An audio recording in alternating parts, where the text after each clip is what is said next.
Hello, it's me, and it's my extreme pleasure to do a demonstration slash tutorial on Carl Hoff's brilliant Bubbloid 4x4x5. So this is made by Calvin Puzzle, and what I'm going to do is I'm going to go through a tutorial on it and just kind of show the motion as well. So that before embarking on a tutorial, I like to look at what kind of a puzzle this is. The better I can characterize it before I start to solve, the more easily I'm going to be able to navigate my way through it. I try not to do any new algorithms. However, sometimes the generation of commutators and possibly derivative algorithms from known commutators might be needed to move things around. So kind of analyzing this puzzle, well, it looks like it's got 3 layers, like a 3x3x4 type look. But as it turns, you can see that I'm turning on the corners here. So this is a corner turning or vertex turning puzzle. By the way, my puzzle turns very, very well. It's a very stable puzzle. And I'm going to get into that in a little bit too, towards the end, but I did just want to point that out. So you can see that it's turning on 1, 2, 3, 4, 5, 6, 7, 8 corners here. So I know that there's a limitation in the scramble. The easiest of puzzles to scramble and solve are the corner turners because there's not a lot of mixing and matching the way that you would get with face turners or even edge turners, which are among the more difficult because you actually have different orbits and you actually have the phenomenon of jumbling. Corner turners don't have really any of that. So when I think about a corner turner, I think of a derivation of the Dino cube. So this seems like a Dino cube. It even has a look of the mosaic cube, which is really just a master Dino cube. So when I think about the type of algorithms, there's going to be a lot of down, down, up, up versions as I 3-cycle these around by doing the down, down, up, up.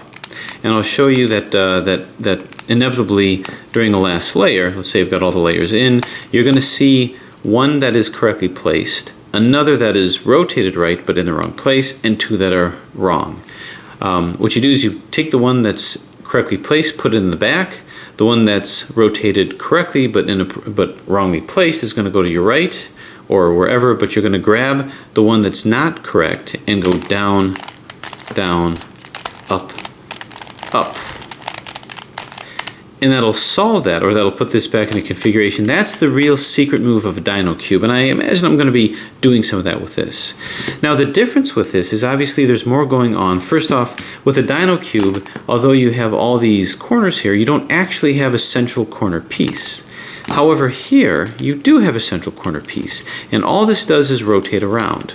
And if I were to look at homologies to what a Dino cube is, these things here, you see this blue and this orange, yellow rather, this is actually the same piece. This is one piece. So if I were to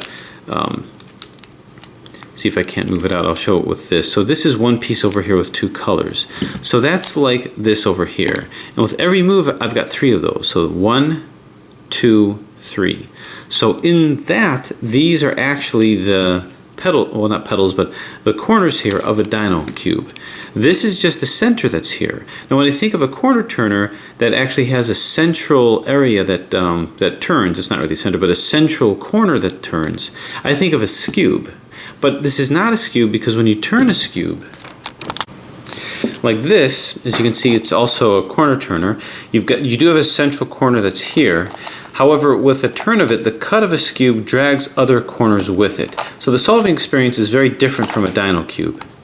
So this, so too, has a central corner. However, you're not dragging the other corners with it, so I don't look at this as a solve experience, anything at all like a skewb. This is going to be a Dino type solve experience. So these guys are going to be the petals of various corner sides. So this whole thing here is like one Dino, and this whole thing here is another Dino. Something else to notice, these just rotate, but these petals, as I turn them, if I say, turn this guy over here, notice this never goes down below this center. So the centerpiece, this always stays here. So no matter what I do with this, I can turn it over here, turn it here, turn it down here, but I'm never going below this, which means I have limitations. So in that way, it is a lot like a cuboid, like a 3x3x4. So what I mean by that is here's a 3x3x4. You can look at a 3x3x4. Oh, it's really actually the same size. That's interesting, almost the same size as two sets of 3x3x2s, because this only mixes with this, and this only mixes with this. So it's like having two puzzles in one. So that's what a cuboid concept is with the 3x3x4. These two are one set of puzzles, and these two are another set of puzzles.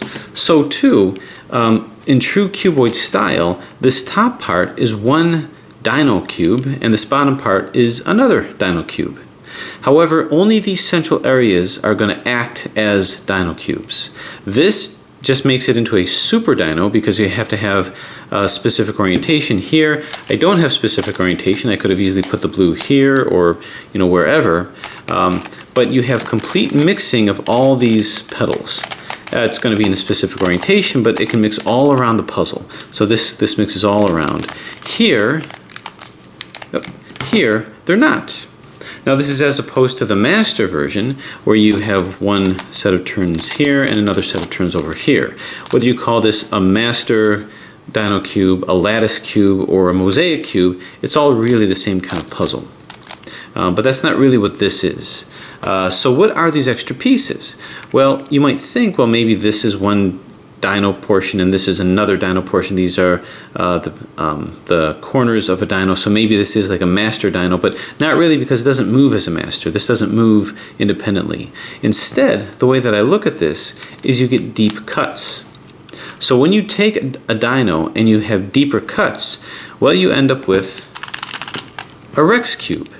So rather than look at this as a scube, which it's not, and rather than look at this as a master version of a Dino, which it's not, I look at it as a cuboid version of a Dino cube with deep cuts creating petals.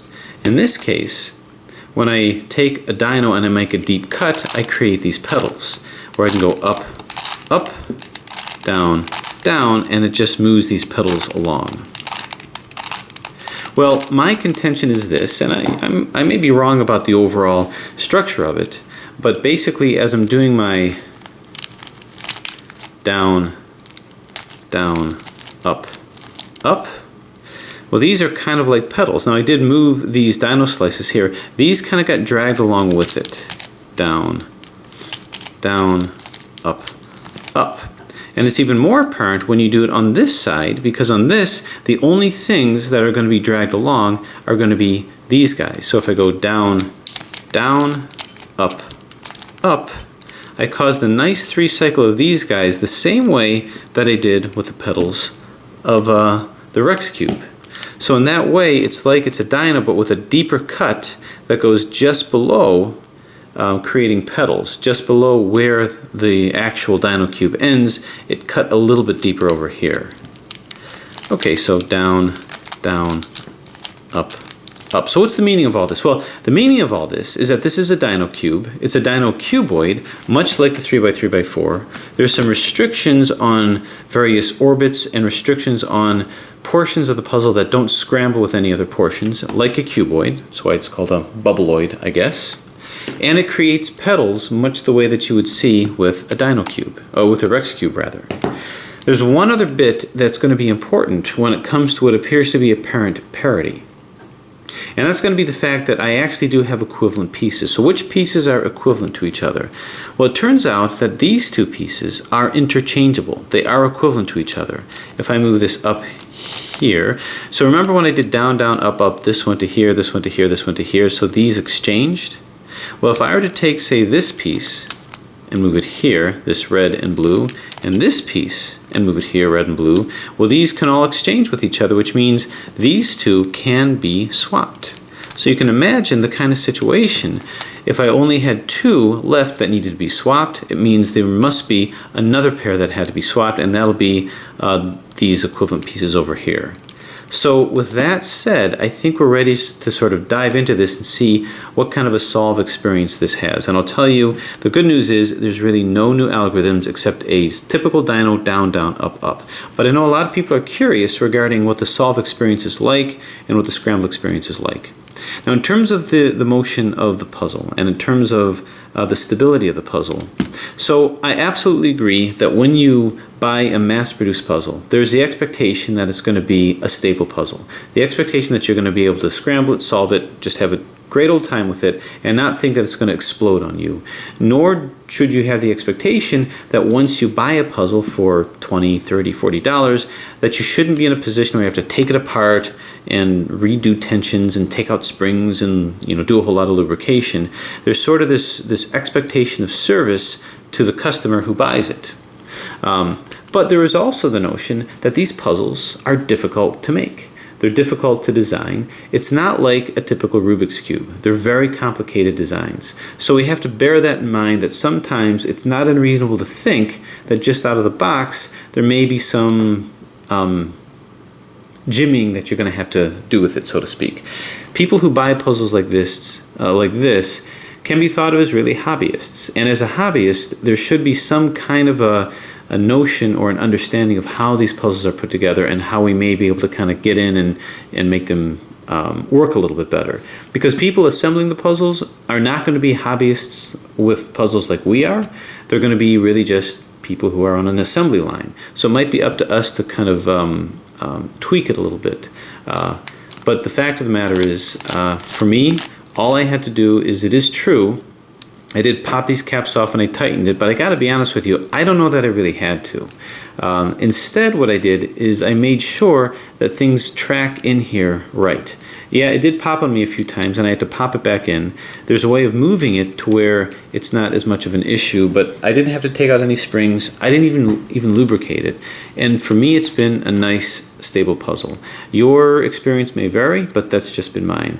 Plus, I'll also say I'm overjoyed to see this mass-produced. I'm a great fan of Carl Hoff. I think he's a brilliant designer.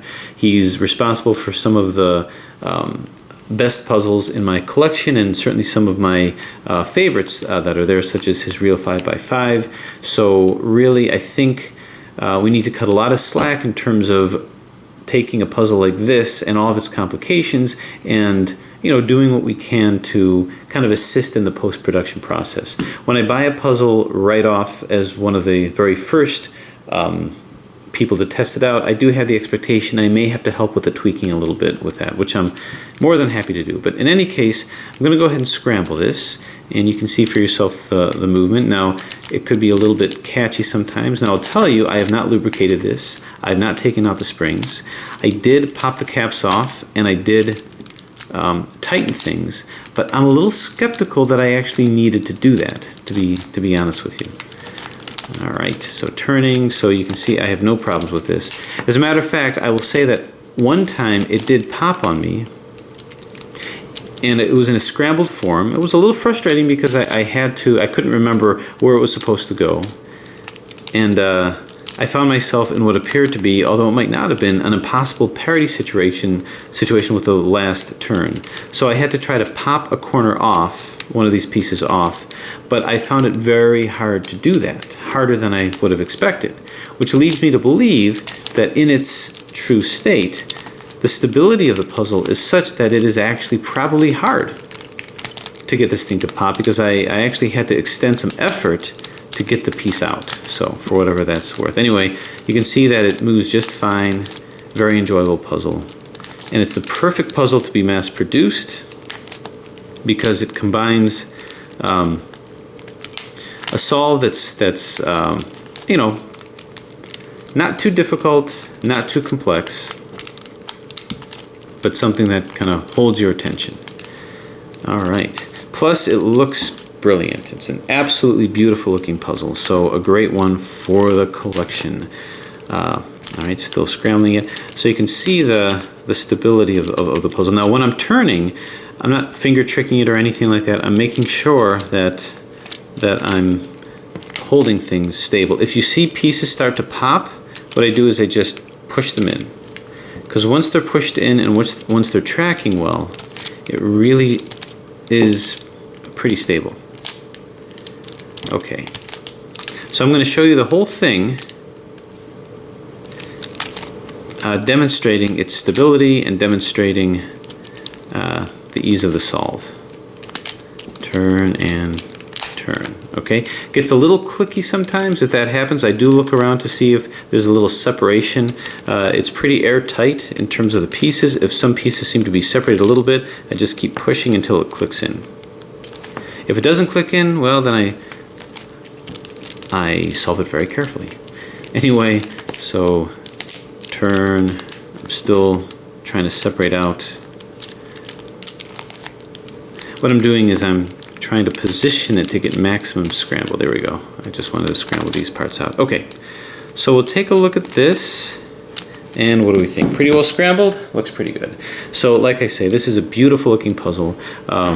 I like the fact that it doesn't shape shift. It just looks like you got pieces everywhere.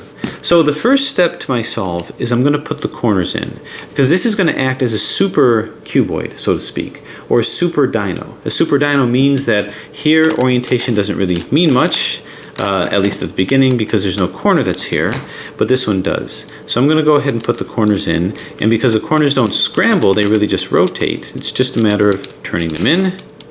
So I got all my greens here, oranges here, yellow is here. Now right now there's a little bit of a give here, so I'm just going to take my cues from that, kind of push in, and if I don't hear a click yet, then I'm just going to keep an eye on that. And red over here. Okay, if I go like this, if there's too much of a rattle, then I know that there might be an issue. Now that I have these in, what I'm going to do, here, see, this one is a little out, and it's not because it's scrambled, so I'm just going to keep pushing at it until the little foot areas there click in. There we go. So that had a nice little click. Click. So that's good over there, and that's good over there. So we're good. And again, you got to cut a lot of slack with this, because the fact is these are complicated pieces of equipment to make. Anyway, so just like a cuboid, with a cuboid I usually solve like 2 of the 3x3x2s first, then I solve the next one. So I'm going to solve the first part of the dino portion of it, and that's going to be these middle pieces. Now what I'm going to do is I'm just going to hit these. What I normally would do is I'd get a side, get a whole side, then I get the last side. So this, just like his real 5x5, this is actually a side. So I'm going to look at this as a side, then this top part is the next side, the next layer, so to speak. So this is the first layer that I'm going to get, and then this along with these areas here are the second layer. So these things that look like the bat wings, first layer, this, which includes all the top here, is going to be the second layer. So it's really just a matter of super dino positioning. I'm going to look for the green and orange. So I'm only going to look up here because that's where it is. So green and orange, it's right over here. It's at the wrong place. So what I'm going to do to get it here is I'm going to turn this. I'm going to turn this so that it can line up with this corner. So we're going to turn this down. I'm going to bring this up so you can see the green matches with the green here. Turn this in, and now this is in. Now be sure to turn this back. So you can see this is in. This is already in. So this orange and blue. I'm looking for the blue and red. Blue and red is right here. Now I don't want to just turn it in because I'm going to mess this corner up. So I'm going to take this, move it to another layer here. Now I'm going to move this down. And then I'm going to put this blue so it matches up with this corner, and then move it in. And this is already where it needs to be. So you see this is okay. So now I want to do the red and green. Red and green is right here, same thing. Got to move it down so it's below here at the bottom, kind of on the opposite side. Move this down. Now I'll just go counterclockwise here. I don't want to push it. Bring this in line here so that these colors match, and move it in, and this is all fine over here. So basically we have this bat formation here, this bat wing here. This is the first layer over here. These are all in, these are all fine. The next part is we have to get this layer. Now, like in true dino form, what you're going to see 100% of the time, well, maybe not 100% of the time, what you're going to see is a situation like this, where you're going to have one that's in, that's appropriate, one that's rotated correctly, but not where it's supposed to be, and two that's not. So yellow is up here, and as you can see, this one is in the correct place. This one is rotated correctly, but just in the wrong place, and these two are completely wrong. So the way that you get out of that, as I showed early on, is you do our down, down, up, up, and it solves it. So too, to solve the inner dino, we go grabbing it here with the one that's supposed to be where it is in the back, and the other one could be right or left, doesn't matter. You're just going to move from the area that's not in where it's supposed to be and go down, down, up, up, and in true dino fashion, it's done. So as you can see, this first inner dino is done, so half of this portion of our cuboid, our bubbloid, is solved. Now there's another configuration. If you don't have any of those, it's always going to be either that or none of them are going to be in. If that happens, just do a random down, down, up, up, and then you'll get the right configuration, and then another down, down, up, up will fix it. So now we just do another dino solve. We're looking at red and blue. Find the red and blue, it's here. Obviously it doesn't belong here. So I'm just going to take this out of the picture, moving it over here, then moving it down, and I'm going to move this corner back. And now this corner back. Okay, so this needs to move to here, so I'm going to move it down. Okay, so it's on the opposite side. Bring this down, move it in place so that it matches the color, then move it up, and this is already fine. So you can see this is in. Okay, blue and orange, find it over here, shouldn't be too far, and it's right over here. So it's way the heck on the other side. So I'm going to take this. No, actually, okay, good. So it's on the opposite side. So again, this is the typical dino solve, but only a super dino. So move it down. Normally I just move it in, but I got to move it down to match with this. Bring it in to match with this color, and move it up. And now I have to remember to move this back down. So now this is in. Whoops, you know what? I miscalculated. This has to come over to here. We're already in kind of position. So turn, turn, okay, up and back. Now you can see I'm a little careful with the puzzle, but it's not really slowing me down that much, is it? Okay, so this is in. Now I need the orange and green. Orange and green, which is, well, right over here on the top. So let's get this out of the way and move it down here, okay? Now we're gonna put it in line with this, so this comes down, this comes up to match it, this comes in. Now, no matter what I do, it's not gonna affect the dino on the other side, so you don't even have to worry about it. This is in, okay? So this is good, this is good, this is good, this is good. So we have our bat wing formation, and now we have the same thing. So anyway, this is in the back, this isn't where it's supposed to be, so we go down, down, up, up, and it's in. So all of these are in, the corners are in, all of these centers are in, and that is basically your dino cuboid portion that's been solved. So this is what I would call a sequential solve of a puzzle. Sequential meaning we just did a super cuboid dino. Now we have to put in the petals, much like we would put in the petals of a Rex cube. And all I'm going to be using is the same down, down, up, up to 3 cycle these, and that's all. Now what I like to do is I like to go one layer at a time. So as you can see, we've got this. If I were to start off with this red and white, it belongs over here. So the way that I'm going to get it over there is, let's see, if I move it to here, it's pretty obvious that it belongs here. Right over here, because I can't get it. This is in the wrong orbit. It's not, these two pieces are not equivalent, although these pieces, the ones that are supposed to be here, are. Now I got to remember where I turned it so I can turn it back, but I'm going to move it over here because it's these pieces that 3 cycle, not the one that's nearest to the center, but the one that's furthest. So I'm going to do that until this comes into here. So we've got down, down, up, up. So this is in, and just remember to turn this guy back. Boom. All right, so this is in. Now let's say we want to get this one, the other red and white, which is over here. So what's the best way to get this to here? in terms of setups? Well, what I would have to do is I see that this is here. Let's see if I can't move this piece into this configuration here.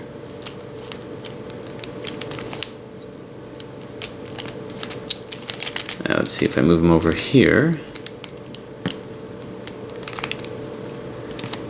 And actually move this here. Okay, so then this will come into here. I just have to remember what I did. So this will be my breadcrumb, so to speak, to get myself back.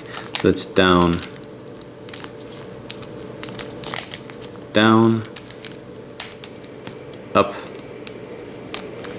up. Okay, so that's now in. Turn this here. So this is in. Now I have to turn this guy back over here too. All right, so now this is in. So, you know, it's a fun solve. It's not too terribly difficult. It all has to do with the setups and the possible, quote, parity at the end, which isn't parity, it's false equivocation. Okay, how about the red and green? Let's find ourselves a red and green. Right over here. So this is postured to come into the center. So this belongs to the center over here. This doesn't belong here at all. So down, down, up, up, which is great because I placed two, this one and this one. All right, how about another green and white?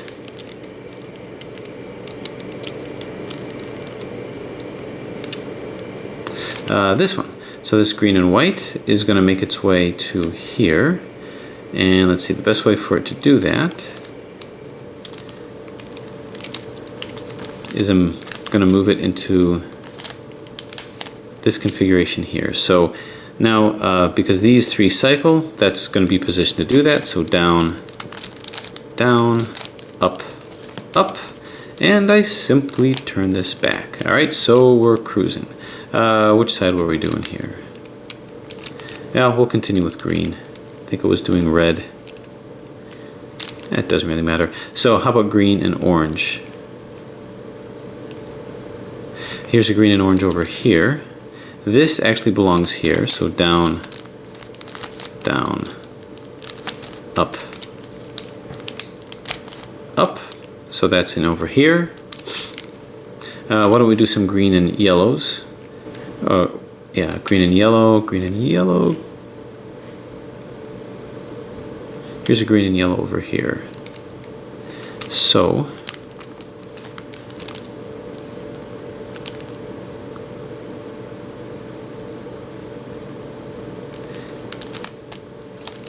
I think what I can do is I can move this to here.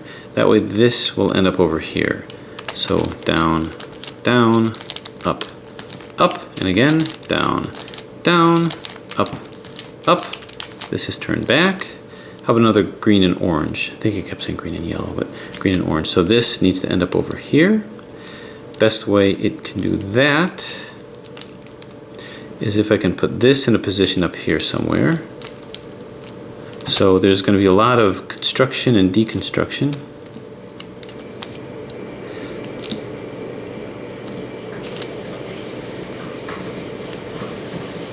Yeah, let's see, where did it go? Okay.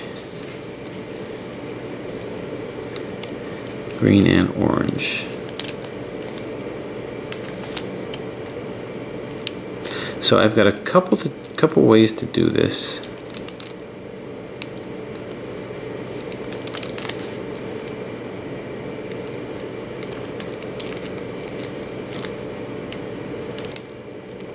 Well, if I can just take this and move them up to here, then that would work pretty well.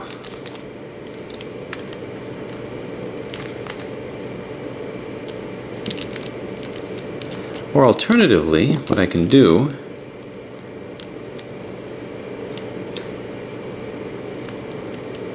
for the green and orange, move this to here and then move this to here. Okay? So I just have to remember to move this back. That way this green and orange can come here. This is going to participate and I don't want it to, so I'm just going to move another one in that position. And that'll be this guy here. I just got to remember to turn the white back. So we've got down, down,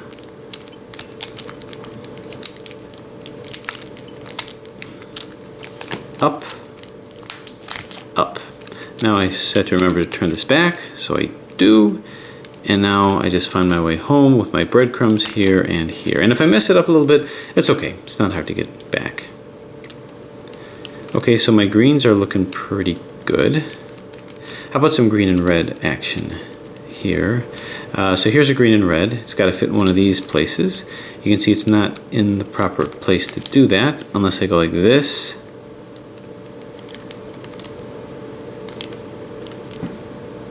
And like this. Okay, so this will work. This will end up here. It could be here or it could have been here. Doesn't really matter. But in any case, we've got down, down, up, up. So now we turn this nice slice back over here, and we'll get this back over here. Okay, how about another green and red? Here's green and red over here. Okay, so if I can get this to here, then we'd be doing pretty well. Or better yet, why don't I just move this down like so, and then move this over here. So even better, I don't want this to participate, so I'm going to move this into place. I just got to remember to turn this green back. So this green and red wants to be here, so we've got down. Oh, nope, nope, we don't want to use that. So we don't have any space over here, so I don't want to complicate my life too much. Let me just get this back real quick.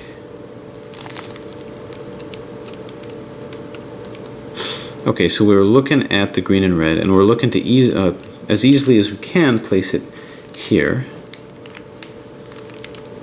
And I think the best thing to do is to try to get this over here if we can. And therein lies the rub. But I think we can, because now what I'm doing is I'm going to take this, I'm going to move it to here, then take this and move it to here. So now this will participate, as will this, and nobody will get hurt. So we got down, down, up, up. Now that we've done that, I can now move things back in to here and to here, and so this is done over here. How about some green and yellow? Green and yellow, so we've got this over here. If I can get a green and yellow to here, that would be great, and it looks like I can. Boom. Green and yellow will find a nice home over here. Oh, is that what I want to do? Oh, this is how I want to do it, but I don't really want this to participate, so I'm going to do one more click here. Yeah, we don't want this. Okay, very good. So right over here. This will end up over here if I go down, down, up, up. Okay, and turn this back. So now we have one more green to go, one more green and yellow, which is here, right here. So let's go ahead and do another positioning. The green and yellow is here. So if I can get this green and yellow to cozy on into over here, but I see that this is over here, that's okay. I can move this like so, move it down so that these guys will participate. How about here? Is there anything here? Yeah, this one isn't good, so I'm going to move this over here so that this will participate. So we've got down, down, up, up. This is now in. Now there's a lot of non-overlapping places, things that get turned, so it's not really a big problem to find my way back home. So this comes to here, and this comes to here, so we're doing well. So I've got this in. I'm going to keep going with this whole side because it'll be easier to just start to chip away at this. Came from here, I'm going to move this over here so that this can participate in a 3 cycle, which will end up with these guys here. I want this to come into this guy over here, so if I turn him, it'll 3 cycle, but I don't like this to be in the way. So if I turn this, this will participate, but we don't like him anyway. So I want to get this over here. It'll do that if I go down, down, up, up. Now that I've done that, I simply spin this back over here, And now we've got it. So this whole layer here is now done. So I can turn the puzzle upside down and just hack away at this. So let's see what kind of opportunities that we have. It might be best if we start to fill these guys in. So here's red and yellow. Red and yellow. There's this guy over here. So if I turn him here, these two will participate. However, it's going to participate with this, and we don't want that. So we're getting a little far from where we want to be. So if I move him here, so yeah, we'll do it that way. I want to move him into here. So I'm going to turn this guy over here and turn this guy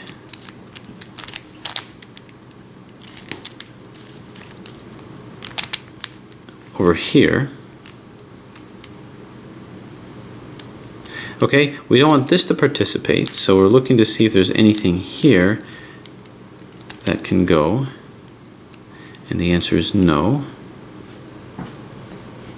However, there's a bunch here that we can use if I want to get this to here. So let me turn this back over here. And before I do anything else, and I know it's going to be a kind of a long journey, but I'm going to turn, this guy doesn't belong here, I'm going to turn this down here, and now I'm going to turn this over here. So to find my way back, I got to remember to turn this and then turn this. Hopefully I will remember that. In any case, very quickly, we do our down, down, up, up. Now, what did we do? Well, I turn this over here. No, no, no, careful, careful. I turn this over here. No, I turn this down over here. Aha! And then I turn this over here. Nope. Gotta be careful because I don't want to put any of these. Yeah, I turn this over here. And then I turn this over here. Yeah, that's what I did. And now I turn this up here. And I know that because I didn't knock any of these guys out. Okay, don't even remember what it was that I did, but I think I put one of of these guys in. Anyway, I just have one more of these to do. Now you can imagine the frustration if in the middle of all that positioning, if pieces were to suddenly come flying out. That would be rough because I'm in the middle of an algorithm, middle of a bunch of repositioning, and there's no way I'm going to find my way back if I have to struggle to put it in. But you saw it didn't happen, so that's good. In any case, if I were to put this one in, let's say I want to take this out, and I can very easily just place this here and just cycle this into here. So why don't I just do that? Down, down, up, up. Sometimes I just want to go for the easy ones and move this in. So no problems. It also put one in here too, so there you go. So this guy comes to here, and let's see how we're going to do that. Well, the best way to do that, I think, is let's move this down to here. Now I can move this up, move this back rather, to here. So this will come down to here. I just have to remember to turn this. Remember, I'm always looking for breadcrumbs. It's going to be easy for me to remember that this big orange will come over to here. This will participate. It's not where it's supposed to be anyway. So we've got down, down, up, up.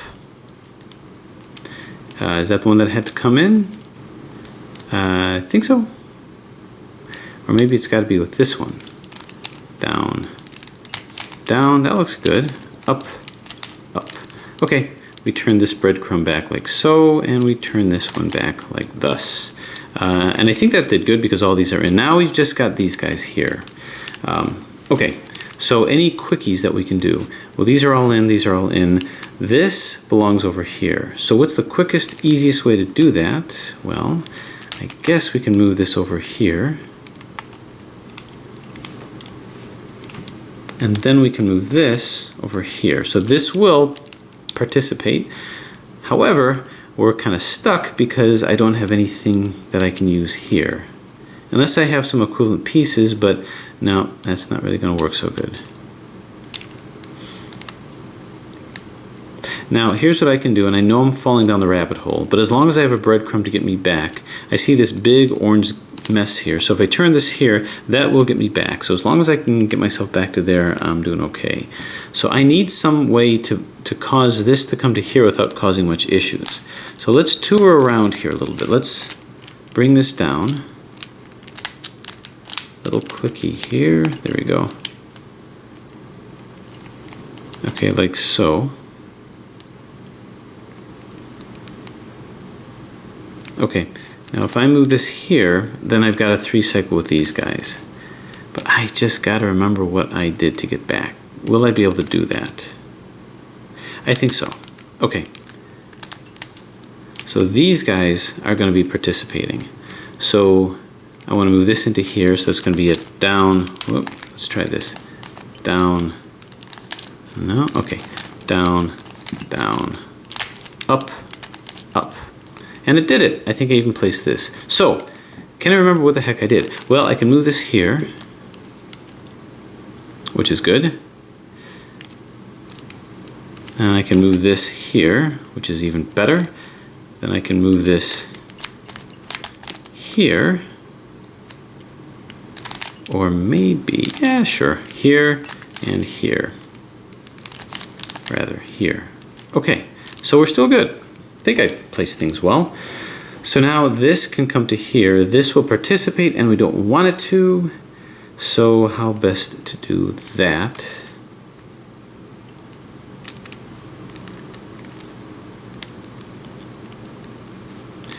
Let's see. Now this is where the fun part comes. This is the challenging part.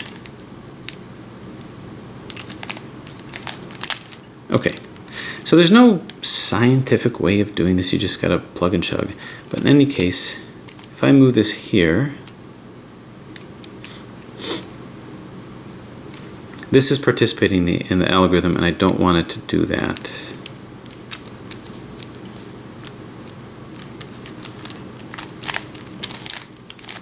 Okay, now something to notice, something to bear in mind, I have 1, 2, 3, 4, 5.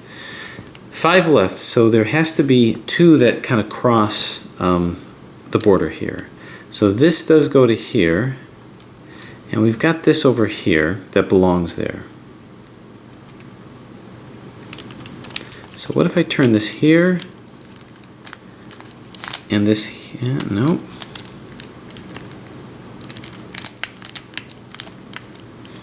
Okay. Is it possible to put something here that just doesn't belong?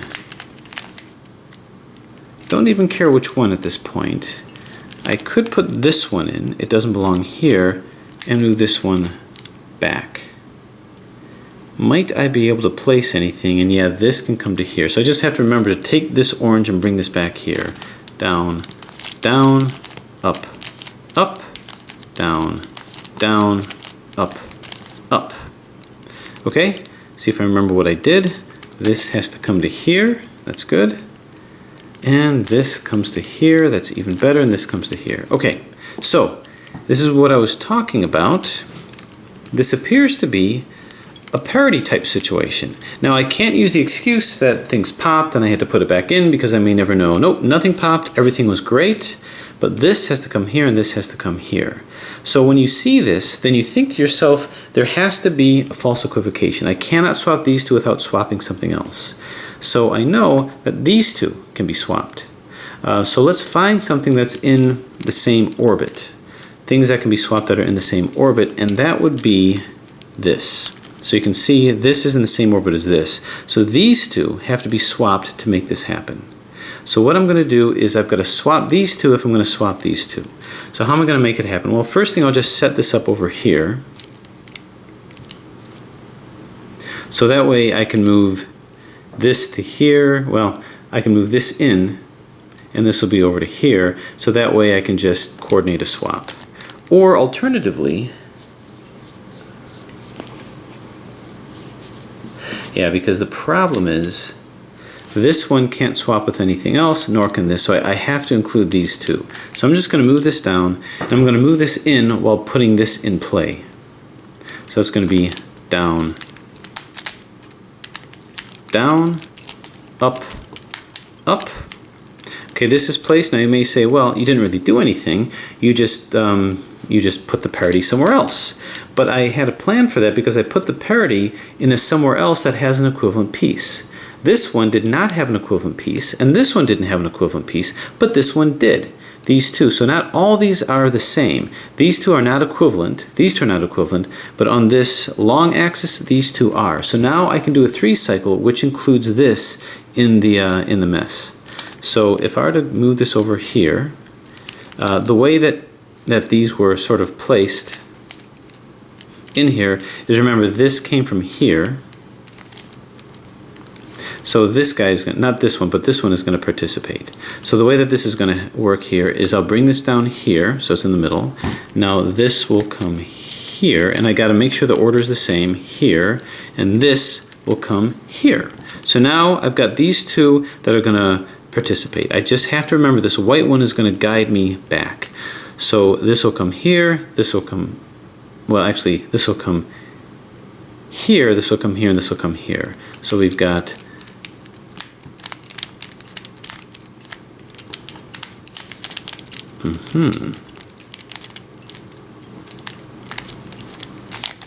down,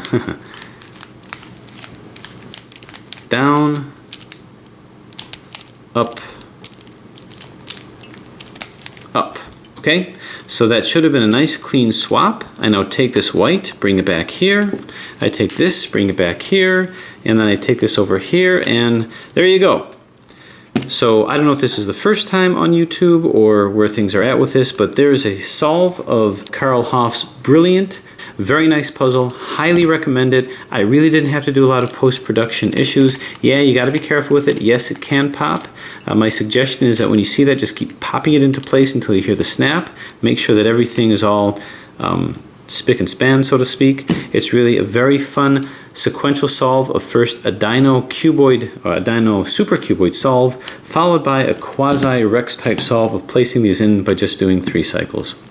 Very fun solve, very nice looking puzzle, pretty good playability, and I look forward to more Bubbloids in the future. Thanks for watching.